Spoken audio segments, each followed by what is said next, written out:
유대 사람들은 그날이 유월절 준비일이므로 안식일에 시체들을 십자가에 그냥 두지 않으려고 그 시체의 다리를 꺾어서 치워달라고 빌라도에 요청하였다. 그 안식일은 큰 날이었기 때문이다. 그래서 병사들이 가서 먼저 예수와 함께 십자가에 달린 한 사람의 다리와 또 다른 한 사람의 다리를 꺾고 나서 예수께 와서는 그가 이미 죽으신 것을 보고서 다리를 꺾지 않았다. 그러나 병사들 가운데 하나가 창으로 그 옆구리를 찌르니 곧 피와 물이 흘러나왔다. 이것은 목격자가 증언한 것이다. 그래서 그의 증언은 참되다. 그는 자기의 말이 진실하다는 것을 알고 있다. 그는 여러분들도 믿게 하려고 증언한 것이다. 일이 이렇게 된 것은 그의 뼈가 하나도 부러지지 않을 것이다 한 성경 말씀이 이루어지게 하려는 것이었다. 또 성경에 그들은 자기들이 찌른 사람을 쳐다볼 것이다 한 말씀도 있다. 그 뒤에 아리마대 사람 요셉이 예수의 신을 거두게 하여 달라고 빌라도에게 청하였다. 그는 예수의 제자인데 유대 사람이 무서워서 그것을 숨기고 있었다. 빌라도가 허락하니 그는 가서 예수의 시신을 내렸다. 또 전에 예수를 밤중에 찾아갔던 니고데모도 모략에 침향을 섞은 것을 100근쯤 가지고 왔다. 그들은 예수의 시신을 모셔다가 유대 사람의 장례 풍속대로 향유와 함께 3배로 감았다. 예수가 십자가에 달리신 곳에 동산이 있었는데 그 동산에는 아직 사람을 장사한 일이 없는 새 무덤이 하나 있었다. 그날은 유대 사람이 안식일을 준비하는 날이고 또 무덤이 가까이 있었기 때문에 그들은 예수를 거기에 모셨다. 안녕하세요 여러분. 오늘은 고난주간 챌린지 6번째 날이자 예수님이 무덤에서 안식한 날입니다. 예수님이 십자가에 달리신 다음 날은 유월절이자 안식일이었습니다. 신명기서를 보면 율법은 나무에 달려 죽은 자를 밤새 두지 말고 바로 그날에 장사하여 땅을 더럽히지 말라는 말씀이 있습니다. 그래서 유대인들은 안식일이 되기 전에 나무 위에 달린 자들, 그러니까 십자가 위에 달린 자들을 다 치워달라고 빌라도에게 부탁합니다. 그래서 이 로마인들은 십자가에 달린 자의 다리를 부러뜨림으로 그 사람들을 죽였습니다. 어떻게 했냐면 십자가 위에서는 숨을 쉬기가 곤란합니다. 그래서 숨을 쉬려면 다리를 이렇게 들어 올려야 되는 거예요. 그런데 여기서 그때 다리를 부러뜨리면 숨을 쉬지 못하니까 질식사로 죽게 되는 것입니다. 그런데 예수님은 십자가형을 당하기 전에 이미 모진고초를 많이 당하셨기 때문에 십자가에 달리신 지 몇 시간 만에 숨을 거두셨습니다. 그래서 로마군은 이를 확인하기 위해서 번거롭게 다리를 부러뜨리는 대신에 가슴에 창을 찔러 실제 죽었는지를 확인합니다. 그때 예수님의 몸에 뭐가 흘러나오냐면 피가 한 번에 나오는 것이 아니라 물과 피가 분리되어 쏟아 나옵니다. 이 증언은 예수님께서 실제 죽었다는 강력한 증거로 나와 있습니다. 또한 이 사도 요한은 로마 군인들이 예수님의 다리를 부러뜨리지 않은 것과 창을 찌른 것을 가지고 그것을 구약의 말씀과 연결시켜서 이 모든 과정이 우연이 아니라 하나님의 연이 성취되는 과정으로 말씀하고 있습니다. 어쨌든 유대인들의 성황에 못 이겨서 로마군들은 십자가에 달리는 시체를 안식일 전에 모두 내려야 했습니다. 그 다음에 문제는 뭐냐면 시체 처리였어요.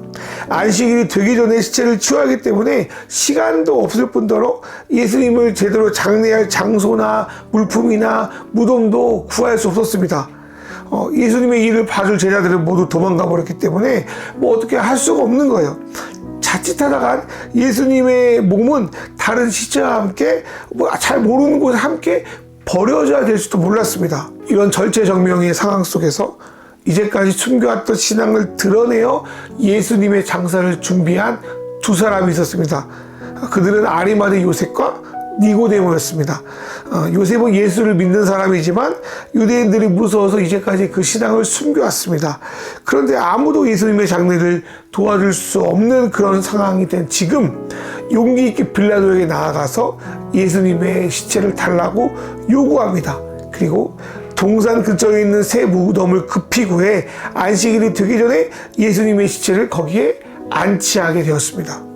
니고데모는 앞전 요한복음 말씀을 보면 예수님 몰래 찾아오기도 하고 살짝 예수님 변호하기도 하지만 예수님을 믿는 것을 두려워했습니다. 그러나 그는 예수님의 처절한 죽음 앞에 결국 자신의 신앙을 자신의 행동으로 고백합니다. 니고데모는 모략과 침향을 섞은 것들을 100근 뭐 키로수로 하면 한 40kg 정도를 갖고 오는데, 그래서 베다니에서 마리아가 예수님께 부었다가 사람들에게 낭비라고 손가락질 당했던 그 향유 양의 무려 100배였습니다. 이 정도 양은 왕이나 사용할 만큼의 엄청난 양이었습니다. 이건 뭘 표현합니까? 니고데모 이제까지 예수를 왕으로 받아들이기를 주저했지만, 이제 예수님의 죽음 앞에 당신이 진짜 유대의 왕이라고 예수님이 살아계실 때는 자신이 예수님의 제자라고 의기양양하게 떠드는 이들이 주변에 많았어요. 그런데 막상 예수님이 죽을 때는 예수님 곁에 거의 아무도 없이 달아나 버렸습니다. 그런데 예수님의 장례를 치른 이들은 숨어있던 신앙인들, 다른 말로 신앙의 아웃사이더였습니다. 비록 이제까지 유대인들이 두려워서 자신이 손해볼까 봐 말하지 않았지만, 오히려 누구도 예수를 믿는다고 말하지 못한 그 어둠의 날, 고백하기 가장 좋지 않은 그날에 자신의 정체를 드러내므로 예수님을 섬겼습니다. 어쩌면 우리가 사는 현재의 삶이 예수님이 죽으신 그 다음 날처럼 소망이 없고 절망적일 때가 참 많아요. 이 땅에 정의와 선함이 나타나길 꿈꿨지만 악은 여전히 강성하고 자신들이 이겼다고 의수됩니다. 우리 주변에 예수를 믿는다고, 하나님을 사랑한다고 자랑했던 자들은 악의 강성 앞에 모두 도망가 버리고, 어떤 이들은 가룟유다처럼 악에 타협하여 예수님을 팔아먹은 것과 비슷한 삶을 살아갑니다. 그러한 참담한 현실 속에서 우리는 참 희망을 잃을 때가 많아요. 그럴 때 그래도 예수님을 그렇게 방치할 수 없다, 예수님께 그렇게 모욕을 줄 수 없다, 나라도 그분의 수치와 모욕을 가려드리자고 나선 이들, 이런 요셉과 니고데모 같은 이들이 저와 여러분이 되어야 될 거라고 저는 믿습니다. 이제까지 신앙의 바깥에 떠도는 이들 같았지만, 어떤 교회라는 우리나라 사회의 종교 중심에 있는 것 같지 않았지만, 하나님은 그 신앙의 변방에 있었던 두 사람의 용기와 희생을 통하여 예수님을 장사 지내게 하셨습니다. 우리가 사는 이 시대에도 이런 일들이 필요하다고 저는 생각해요. 평소에 보기에는 믿음도 없어 보이고 신앙생활 잘 못하는 것 같아요. 그런데 이들은 예수님을 위해 자신을 희생할 용기가 있었습니다. 이게 진짜 신앙 아닐까요? 어쩌면 잘 못하는 것 같아도, 비겁해 보여도 뭔가 신앙의 영역을 제대로 발휘하는 것 같지 않아서 좀 부끄러울 때가 있잖아요. 그래도 하나님이 저와 여러분을 이 시대의 요셉과 니고데모로 부르고 계시지 않을까 감히 생각해 봅니다. 하나님은 신앙의 모범생들 뿐만 아니라 신앙의 아웃사이더처럼 보이는 사람들을 통하여서 어제나 오늘이나 자신의 일을 이루고 계심을 이번 말씀을 통해서 보게 됩니다.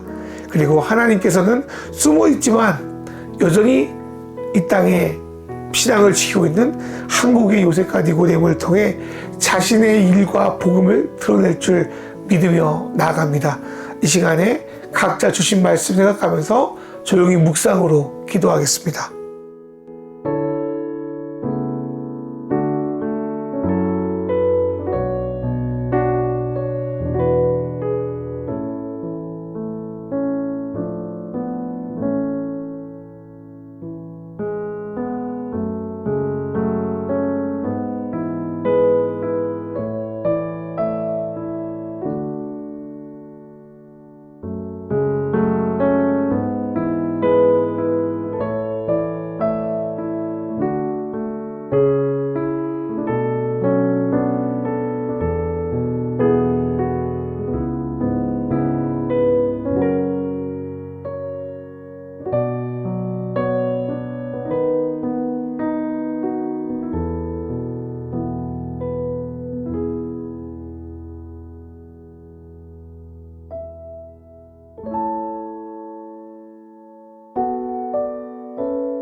하나님 아버지, 교회는 거룩하신 창조주가 어떤 분이신지를 알고 싶으면 예수를 보면 된다고 늘 선포해 왔습니다.